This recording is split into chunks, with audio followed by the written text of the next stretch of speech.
Ready. कल elevation की boiling point का लेक्चर दिए हुए थे उसका पूरा, और उसमें एक एलिवेशन की बॉइलिंग पॉइंट में केबी को डिफाइन नहीं किए थे, केबी और इस पर नंबरिकल को हम एक ही साथ ही डिप्रेशन फ्रीजिंग पॉइंट को ख़त्म करके तब इसमें भी जैसे केबी आता है उसमें आता था केबी, इसी तरह से इसमें केएफ आता है। अभी बताएंगे केएफ किस तरह से आता है। तो केबी और केएफ को एक ही साथ डिफाइन करेंगे, है ना। तो डिप्रेशन इन फ्रीजिंग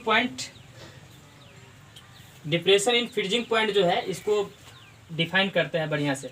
क्या होता है डिप्रेशन इन फ्रीजिंग पॉइंट, ये सब भिविया है, ये सब आता है बोर्ड में, है ना। सॉल्यूशन बहुत ही इंपॉर्टेंट चैप्टर है, इसको अच्छे से पढ़िएगा सवाल। डिप्रेशन इन फ्रीजिंग पॉइंट क्या है कि जब नॉन वोलेटाइल सॉल्यूट को, नॉन वोलेटाइल सब दिन बताते आ रहे हैं, नॉन वोलेटाइल क्या होता है जिसका वाष्प नहीं बनता है, इधर को इधर, जिसका वाष्प नहीं बनता है ना, गर्म करने के बाद वाष्प नहीं, वेपर नहीं बनता, उसको बोलते हैं नॉन वोलेटाइल सॉल्यूट। इसको जब डिजॉल्व करते वही चीज़ है, एक ही तरह की लैंग्वेज है, प्योर सॉल्वेंट में तब जाके सॉल्यूशन बनता है जिसका फ्रीजिंग पॉइंट क्या हो जाता है, कम हो जाता है। वो कैसे कम होता है हम बताते हैं। फ्रीजिंग पॉइंट लेस दैन कम हो जाता है किससे, freezing point of pure solvent. तो इसी कमी को then decreasing in this vapour freezing point में इसी कमी को क्या बोलते हैं, depression in freezing point. Freezing point में इसी कमी को क्या बोलते हैं, डिप्रेशन इन फ्रीजिंग पॉइंट, है ना। इसको डिनोट करते हैं डेल्टा टी एफ से। इसे डिनोट करते हैं डेल्टा टी। कैसे कम हो जाता है देखिए, ऐसे समझिए, हम ऐसे बताते हैं। एक कंटेनर है, इस कंटेनर में सॉल्वेंट है, दूसरा कंटेनर है जिसमें आपको सॉल्यूशन लिए, ठीक है। सॉल्वेंट का जो फ्रीजिंग पॉइंट है उसको मान लेते हैं टी एफ नॉट, और सॉल्वेंट का सॉल्यूशन का फ्रीजिंग पॉइंट को TFS। फ्रीजिंग पॉइंट क्या होता है एक बार रिपीट कर दे रहे हैं। फ्रीजिंग पॉइंट आप लोग इसको भी हम डिफाइन करेंगे, फ्रीजिंग पॉइंट क्या होता है, ऐसा टेम्परेचर जिस पर कोई पदार्थ फ्रीज करता है। फ्रीज मतलब जमना। जैसे पानी कितना डिग्री टेम्परेचर पे जमता है, 0 डिग्री पर, तो पानी का फ्रीजिंग पॉइंट क्या होगा, 0 डिग्री। हम डिफाइन करेंगे आपको। फ्रीजिंग पॉइंट क्या होता है, ऐसा टेम्परेचर जिस पर कोई पदार्थ क्या करता है, फ्रीज करता है, जमता है। फ्रीजिंग पॉइंट क्या होता है, ऐसा तापमान या ऐसा टेम्परेचर जिस पर कोई पदार्थ फ्रीज करता है। जैसे पानी का फ्रीजिंग पॉइंट कितना होता है, 0 डिग्री। तो जब नॉन वोलेटाइल सॉल्यूट को डिजॉल्व करते हैं, डिजॉल्व मतलब क्या होता है, घुलाना, किसमें घुलाते हैं, प्योर सॉल्वेंट में, तब क्या बनता है, सॉल्यूशन, तब जाके सॉल्यूशन बनता है। नहीं, और सॉल्यूशन बनता है जिसका कुछ मतलब जिसका जो है फ्रीजिंग पॉइंट कम हो जाता है, किससे, तो प्योर सॉल्वेंट से। मतलब ये सॉल्वेंट हो गया, ये सॉल्यूशन है। सॉल्वेंट का फ्रीजिंग पॉइंट है TF नॉट और सॉल्यूशन का मान है TFS। ये कैसे कम हो जाता है देखिए, सॉल्वेंट है तो प्योर सॉल्वेंट मतलब क्या है, उसमें केवल पानी का मॉलिक्यूल है, और सॉल्यूशन का मतलब ये सॉल्यूशन है, और सॉल्यूशन मतलब कैसे बनता है सॉल्यूशन, पानी प्लस। जब प्योर सॉल्वेंट में नॉन वोलेटाइल सॉल्यूट डालते हैं तो नॉन वोलेटाइल सॉल्यूट का मतलब मान लीजिए इसमें शुगर पार्टिकल है, चीनी का कण है ना। तो क्या होगा, जब इसको गर्म करेंगे तो गर्म करने के बाद क्या होगा, फ्रीज करने का मतलब होता है जमना। जमने का मतलब मॉलिक्यूल सटेगा, दूसरे का नजदीक आएगा। फ्रीज करने का मतलब क्या होता है, सटना। पानी बर्फ बनता है तो क्या होता है, पानी का मॉलिक्यूल सट जाता है तब ना बर्फ बनता है। तो फ्रीज का मतलब क्या होता है, जमना, सटना। ये जमेगा कैसे, ये एक मॉलिक्यूल जो है ये जमेगा कैसे, जब टेम्परेचर कम होगा तब तो जमेगा। फ्रीज कर रहा है, जैसे पानी को फ्रिज में डालता है तो कुछ देर के बाद ये बर्फ बन जाता है कि नहीं। तो ये कैसे होता है, पानी का मॉलिक्यूल पहले नज़दीक आता है ऐसे, है ना। ये जो नज़दीक आएगा इस तरह से, ये जो नज़दीक आएगा ऐसे ऐसे, है ना। तो नज़दीक आएगा तो कैसे आएगा, मतलब टेम्परेचर कम करना पड़ेगा, है ना। तो टेम्परेचर कम होगा तो कौन जल्दी फ्रीज करेगा, ये करेगा कि ये करेगा, बताइए। सॉल्यूशन का कम हो जाएगा। क्यों कम हो जाएगा फ्रीजिंग पॉइंट, क्योंकि बीच में नॉन वोलेटाइल सॉल्यूट है ना, है ना। ये जो नॉन वोलेटाइल सॉल्यूट है, तो अब देखो डिस्टेंस कम हो गया, बीच में तुरंत जम जाएगा नहीं। ये वोलेटाइल उड़ेगा नहीं। बॉइलिंग पॉइंट में क्या होता था, गर्म करते थे तो वो मॉलिक्यूल क्या बनता था, वाष्प बन के बाहर निकलता था वेपर के रूप में। इसको फ्रीज कर रहा है, फ्रीज मतलब टेम्परेचर को कम कर रहा है। टेम्परेचर कम करेंगे तो वोलेटाइल हो गया, नॉन वोलेटाइल सटेगा ऐसे। देखो बीच में क्या है, ये नॉन वोलेटाइल पार्टिकल है, नहीं, ऐसे समझिए कि ये दो ऐसे है, एक ये है, इसके बीच में ये है, नॉन वोलेटाइल है। तो बताओ ये डिस्टेंस कम हो गया ना। Yes sir. इसे ये है, इसे ये आपका सॉल्वेंट है। सॉल्वेंट मतलब कुछ भी नहीं रहता मिला हुआ। ये सॉल्यूशन है, सॉल्यूशन नॉन वोलेटाइल पार्टिकल। अब जब ये पार्टिकल आ गया तो डिस्टेंस कम हो गया, तुरंत फ्रीज कर जाएगा, जम जाएगा। Yes sir. ये क्या होगा, इतना ये डिस्टेंस तय करना पड़ेगा जमने के लिए, सटने के लिए। तो बताओ फ्रीजिंग पॉइंट किसका ज्यादा होगा, इसका कि इसका? सॉल्यूशन का, है ना। नहीं, कम ना हो जाएगा, फ्रीजिंग पॉइंट कम ना हो जाएगा। इसका क्या होगा, ज्यादा होगा, क्योंकि ज्यादा डिस्टेंस तय करना पड़ेगा, है ना। तो वही चीज लिखा है कि जब नॉन वोलेटाइल सॉलिड को प्योर सॉल्वेंट डिजोल्व करते हैं तब क्या बनता है, सॉल्यूशन, जिसका फ्रीजिंग पॉइंट कम हो जाता है। किससे? प्योर सॉल्वेंट से। फ्रीजिंग पॉइंट में इसी कमी को क्या बोलते हैं, डिप्रेशन इन फ्रीजिंग पॉइंट। किससे डिनोट करते हैं इसको? है ना।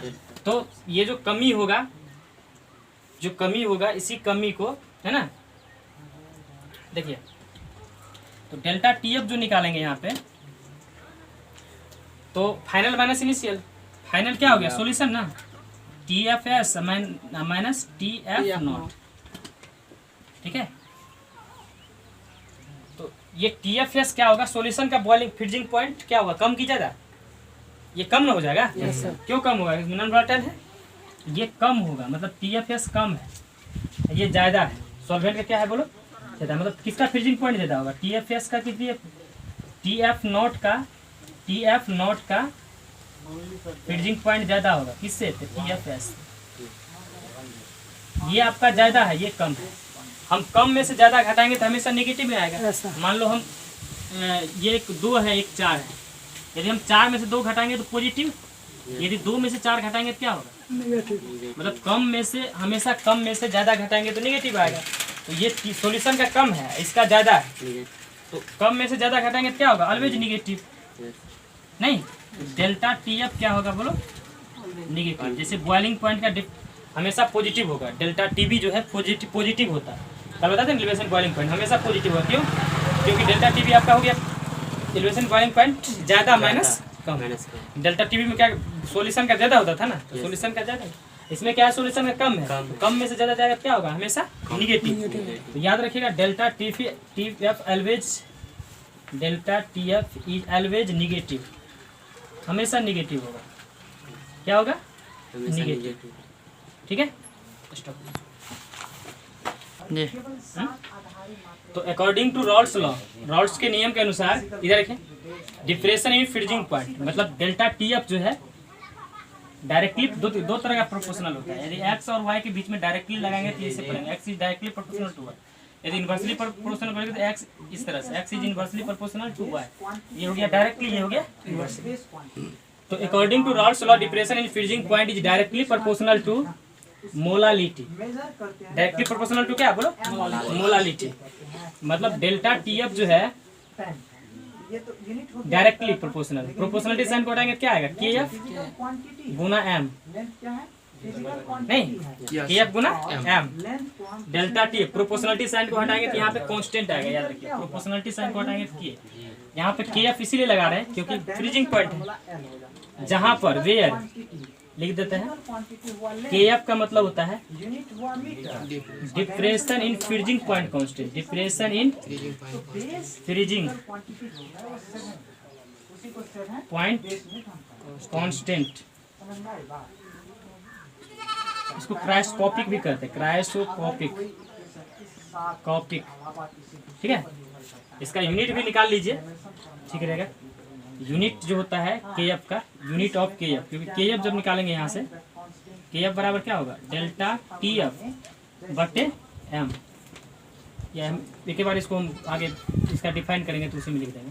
तो यहाँ से इसको और आगे फॉर्मूला बढ़ा रहे हैं, डेल्टा टी एफ बराबर के एफ, है ना, गुना मोलालिटी का number of moles of solute, number of moles of solute गुना 1000 बटे क्या, weight of solvent, weight of solvent इन,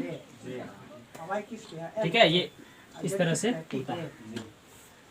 फिर से हम रिपीट कर दे रहे हैं, रॉल्स लॉ के अनुसार डिप्रेशन फ्रीजिंग पॉइंट जो है डायरेक्टली प्रोपोर्शनल टू मोलालिटी होता है। प्रोपोर्शनलिटी साइन को हटाएंगे क्या आएगा, के एफ। के एफ का मतलब डिफरेंशियल और इसका नाम क्या होता है cryoscopic. Delta T F K F बराबर number of mole of solid गुना 1000 बटे weight of solvent in gram. ये फॉर्मूला हो गया। अब इसमें एक चीज और देखिए क्रायोस्कोपिक, इसको भी डिफाइन कर देते हैं। क्रायोस्कोपिक इसको क्या बोलते हैं डिफरेंशियल क्रायोस्कोपिक। क्रायोस्कोपिक ये इसको किससे डिनोट करते हैं के एफ से। नहीं इसको देखो कैसे डिफाइन करते हैं, आप लोग भी कर लीजिएगा तुरंत। डेल्टा टी एफ बराबर के एफ गुना एम, ये हुआ। इस ये मोलालिटी है। यदि हम मोलालिटी का मान if m is equal to 1 कर देंगे तो क्या हो जाएगा डेल टी एफ बराबर के एफ गुना 1, मतलब delta T F is equal to K F.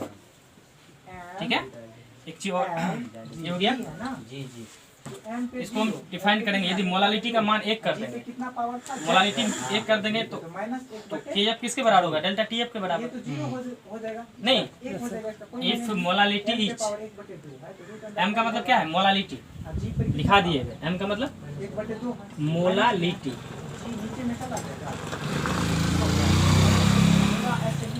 If molality is equal to 1 then depression in freezing point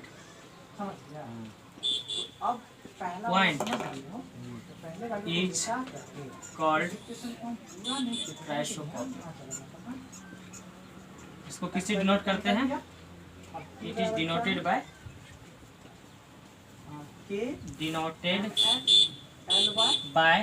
KF। इनका यूनिट लिख देते हैं। इनका जो यूनिट होगा इट्स यूनिट इज,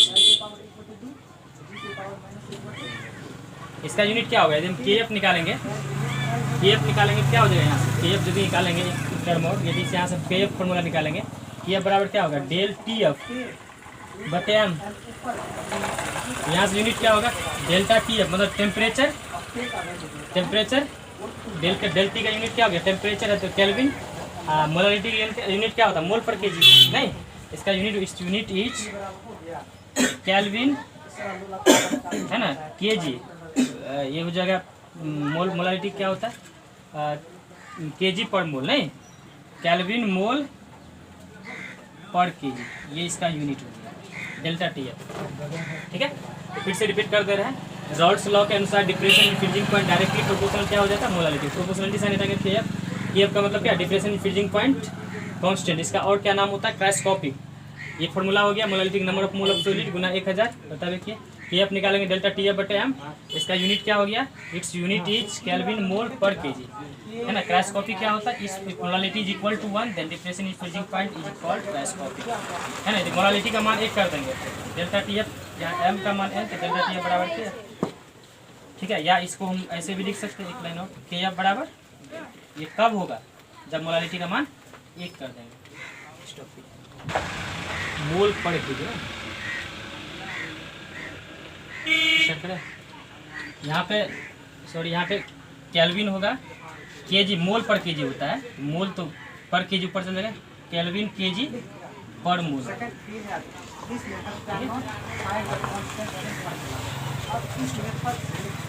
ऐसा टेम्परेचर ऐसा तापमान जिस पर एक सिंपल है आप लोग पढ़े हुए हैं। ऐसा तापमान जिस पर कोई पदार्थ जमता है। जैसे पानी कितना डिग्री सी पे जमता है 0 डिग्री सेल्सियस। फ्रीजिंग पॉइंट कितना होगा पानी का 0 डिग्री से।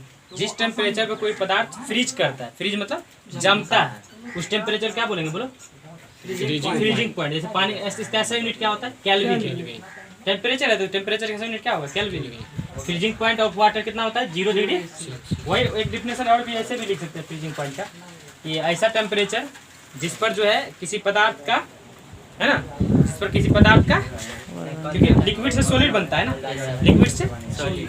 कौन सा लिक्विड सॉल्वेंट वाला भी होगा और सॉल्यूशन वाला भी। ये भी लिक्विड से सॉलिड बनता है क्योंकि फ्रीज करता है ना। तो ऐसा टेम्परेचर जिस पर कोई लिक्विड जो है ना, ऐसा टेम्परेचर जिस पर किसी पदार्थ का वेपर प्रेशर, किसी पदार्थ का वेपर प्रेशर का मतलब लिक्विड का वेपर प्रेशर जो है लिक्विड से सॉलिड बनेगा उनका वेपर प्रेशर जो है एटमॉस्फेरिक प्रेशर के बराबर हो जाए, उस टेम्परेचर को हम लोग क्या बोलेंगे, फ्रीजिंग पॉइंट। ऐसे समझिए, ऐसे भी इसको बोल सकते हैं कि ये लिक्विड हो गया है ना, अब फ्रीज करने का मतलब क्या होगा, ये जमेगा, जमना मतलब सट जाएगा तो ठोस न हो गया, ये लिक्विड है, ये तो लिक्विड से जो ठोस बनेगा नहीं, इसके दरमियान जो वेपर प्रेशर होगा, मॉलिक्यूल नजदीक आएगा, या अपना जगह मॉलिक्यूल जो जगह छोड़ता है उसी को वेपर मॉलिक्यूल कहते हैं, है ना, समझे कि नहीं। जैसे मॉलिक्यूल इतना दूर पे था, अब कंप्रेस होगा तो नजदीक आएगा, अपना जगह छोड़ दिया, जो मॉलिक्यूल जगह छोड़ेगा उसको वेपर मॉलिक्यूल कहेंगे, है ना। इनका वेपर प्रेशर जो है एटमॉस्फेरिक प्रेशर के बराबर हो जाएगा,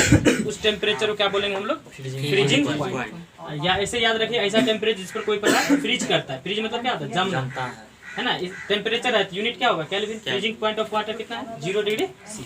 एक डिफिनेशन कल जो है उसको हम छोड़े हुए थे, क्राइस्ट इब्यूलोकॉस्पिक केबी का, इब्यूलोकॉस्पिक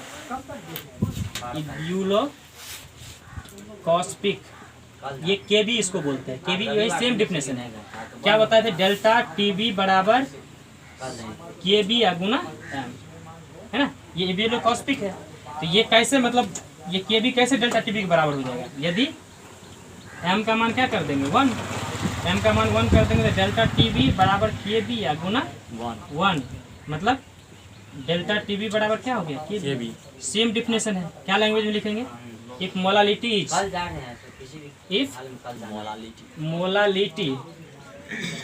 equal to 1, then elevation in boiling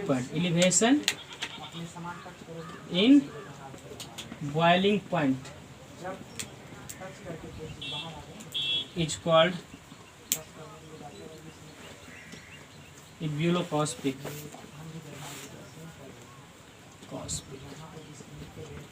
इसे डिनोट करते हैं इसको, it is denoted by Kb. इसका यूनिट क्या हो गया, यूनिट बोलो, इट्स यूनिट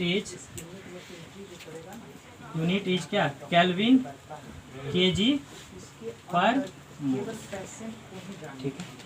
तो ये इतना हो गया। आपको अभी तक में क्या क्या पढ़ा दिए, तो जो भी बच्चे देख रहे हैं पूरा एकदम बढ़िया से नोट करते जाइएगा। हम लाइव भी क्लास देंगे, यूट्यूब पे भी अपलोड करेंगे, है ना। कुछ चैप्टर को यूट्यूब पे अपलोड करेंगे, कुछ को लाइव देंगे, है ना, क्योंकि है ना पूरा डिटेल में पढ़ाएंगे अच्छे से। कल अभी जितना भी चीज़ पढ़ाया है अभी 2-3 दिन में इस सब पे नॉमेरिकल प्रैक्टिस करवाएंगे। कल बुक मेरे पास आएगा, बच्चे सब लेके आएगा तो हम नॉमेरिकल प्रैक्टिस करवाएंगे पूरा जितना टॉपिक पढ़ा है। जैसे एलिवेशन इन बॉइलिंग पॉइंट आज पढ़ा है, डिप्रेशन इन फ्रीजिंग पॉइंट, सब पे नॉमेरिकल प्रैक्टिस करवाएंगे पूरा एनसीईआरटी का। क्योंकि जो हिसाब पूछता है ना, वो जो एनसीईआरटी का एग्जाम्पल होता है उसे डायरेक्ट पूछ देता है, 5 नंबर में पूछ देता है। तो इस 5 नंबर में है ना, ये तो आप लोग प्रूफ कर लीजिएगा। डिप्रेशन है ना, एलिवेशन बहुत सारा लिखा दिया है, 5 नंबर पूछता है, छाट के लिख लीजिएगा। अब वैसे गेस भी हम बाद में देंगे आप लोग को। टेलीग्राम ऐप बना रहे हैं, उस पर हम पूरा जो भी होगा वो सब अपलोड करते देंगे, पीडीएफ बना के असाइनमेंट सब देंगे, ऑब्जेक्टिव देंगे, टेस्ट और सब वाला क्वेश्चन भी आप लोग को देते जाएंगे, ताकि तैयारी में किसी तरह का दिक्कत नहीं होगा। सिलेबस बहुत शॉर्ट कर दिया है, जहाँ पे मतलब 6-7 चैप्टर हटा दिया है, लैंग्वेज वाला चैप्टर, उसी समय लगता था, समय ज़्यादा लागू नहीं करेगा। अभी भी कोई बच्चे ऐसे टेंशन मत लीजिएगा कि बहुत सारा चीज़ पढ़ना है, ये सब दिमाग से हटा दीजिएगा, क्योंकि सिलेबस को बहुत सारा सिलेबस को हटा दिया, चैप्टर को हटा दिया है ना, आसानी से तैयारी हो जाएगा बच्चे का। और एक चीज़ और, लाइव क्लास अभी तो देने का कोशिश कर रहा है, लेकिन कल सक्सेस नहीं हुआ था, धीरे धीरे हम व्यवस्था कर रहे हैं, है ना, पूरा उसको लाइव क्लास को सक्सेस करेंगे। लाइव क्लास पे भी सब बच्चे जुड़िएगा और जो भी है सबको बोल दीजिए। चलिए ठीक है।